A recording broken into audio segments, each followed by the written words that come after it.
I want to take a minute and just go over food labels to help you make better food choices or help your clients make better food choices. And not that we're going to be following labels, because they really do focus on calories. And but when we look at just how to navigate the food aspect and how to help your clients make better decisions. So I don't know if you're aware that the USDA changed the food labels. This is the old label, and they updated it to make it a little bit more user-friendly. And what they did was they focused more on the serving size, more realistic.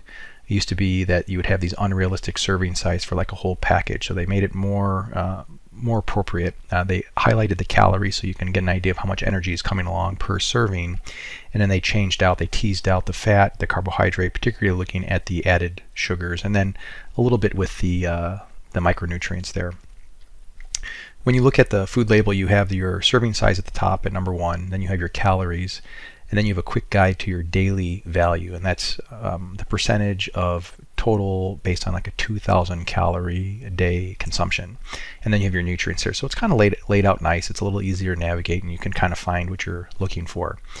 When we look at the macronutrient relationship here, we look at the calories, and I just wanted to point out how we look at percent of energy coming from certain macronutrients. And so if we look at fat here, this food product has 8 grams of fat per serving, and they came out to 72 calories. And the way we got that was that for every gram of fat, you have 9 calories. And so 8 times 9 is 72.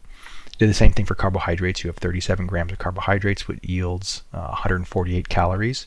It's 37 grams times 4 calories per gram. And we did the same thing for protein. There's 3 grams of protein, so 12 of the 230 calories is coming from protein.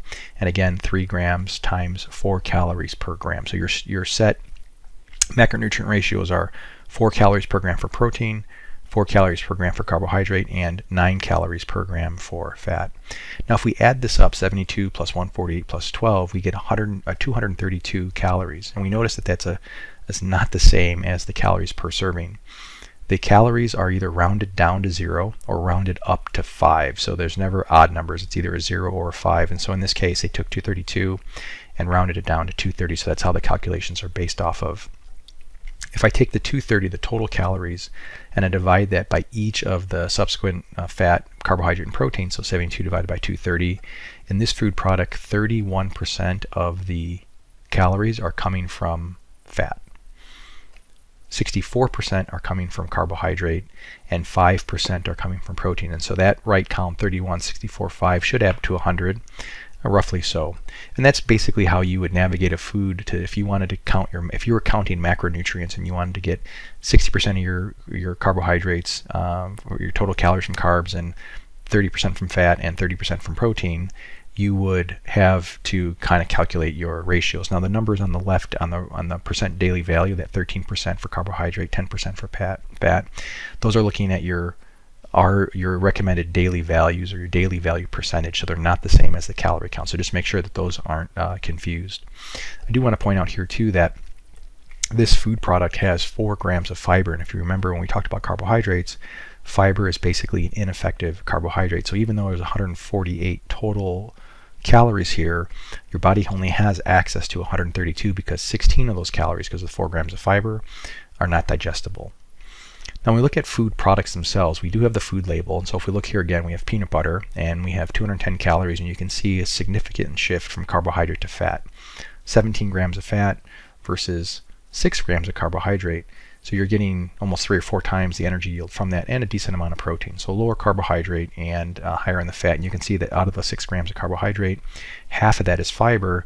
So this is really a high fat, high protein food. But the point I wanted to bring with this slide is when we look at the ingredients, in this case it only has 2 ingredients. It has roasted peanuts and salt, and then it has its warning label about the typical allergen. And what we can ascertain from this label is that peanuts are in greater quantity than salt. So ingredients are listed in terms of the largest to the smallest. Now it doesn't tell you anything about the percentage. So this could be 99% peanuts and 1% salt, which might be the case, or it can be 51% peanuts and 49% salt, which would be really horrible salty taste. But both of those are accurate, and so you don't know the absolute amounts, you just know the relative based on the rankings of ingredient order. Now this is applicable to all foods. So if we take Cocoa Puffs, which was one of my favorite cereals as childhood growing up. And we look at the ingredients, you can see there's multiple ingredients here: whole grain corn, sugar, cornmeal, and they're ranked in order of highest to lowest. So the natural flavor has the least amount, and the whole grains has the most amount: whole grain corn, sugar, so forth. The vitamins and minerals also in that same order, but they just separate those out. Those are not necessarily required on the USDA food guide label, but they add this in here to kind of show what was added. So this is a fortified cereal. They added those vitamins and minerals there. Now, our family favorite now, the Cocoa Chimps, which is the better version of that. Same thing, you can see whole grain cornmeal, cane sugar, cocoa powder, molasses, and again, in order of highest to lowest. But you can see here 12 grams of sugar, 12 grams of sugar for the other one, so a decent amount of sugar, and you can see that's 10 grams of added sugar. So what we can ascertain from this is that 40 calories of that are coming from, so basically almost 3 teaspoons of sugar were added in addition to the naturally occurring sugar in the other ingredients. We've talked a lot about the ineffective carbohydrates and the fiber, and when we look at some of the cereals that are coming out now, like the keto, these are interesting cereals and interesting products that are coming out.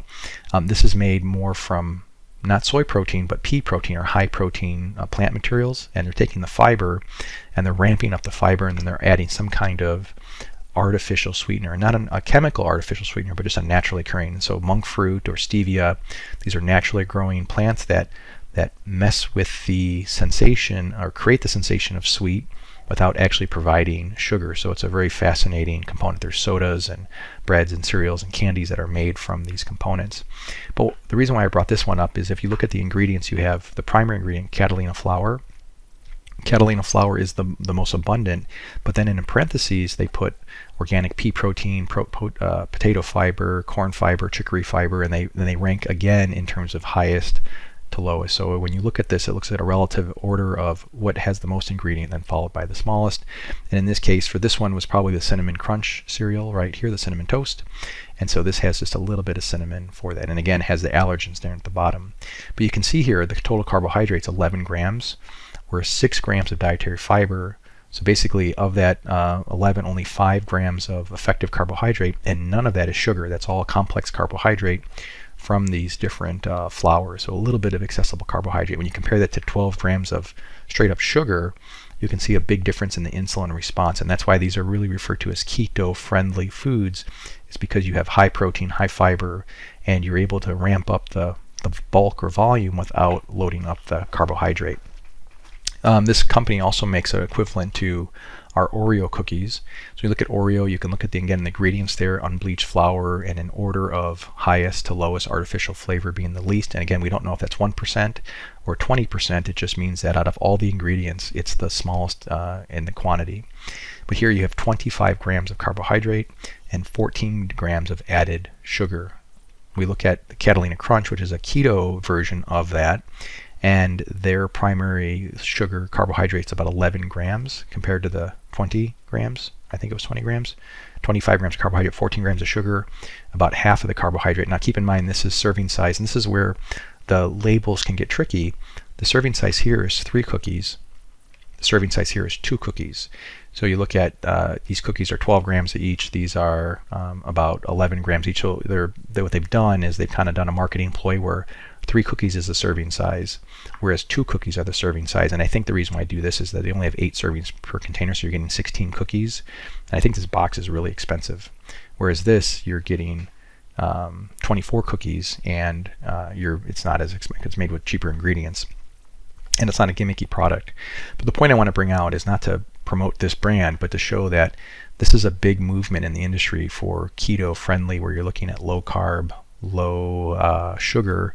Particularly here, you look at there's only 2 grams of added sugar compared to the 14 grams of the other product. So when you're kind of looking at like a diabetic sensitivity, or someone that's on a ketogenic diet, or someone that has that craving and doesn't want to necessarily go that route with a traditional cookie, you look at the 5 grams of net carbs versus 18 grams, and the 2 grams of sugar versus 10. So you have which would be perceived as a better food choice.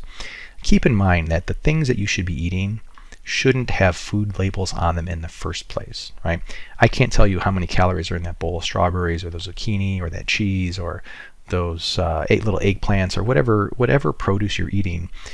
it's hard to slap a label on that. Rightfully so. When you look at animal products, I can't tell you how many grams of fat are in that steak. I can give you a rough idea, but in order to really understand that slab of bacon over there that's separated out, I'd have to put that in a bomb calorie meter to get an idea.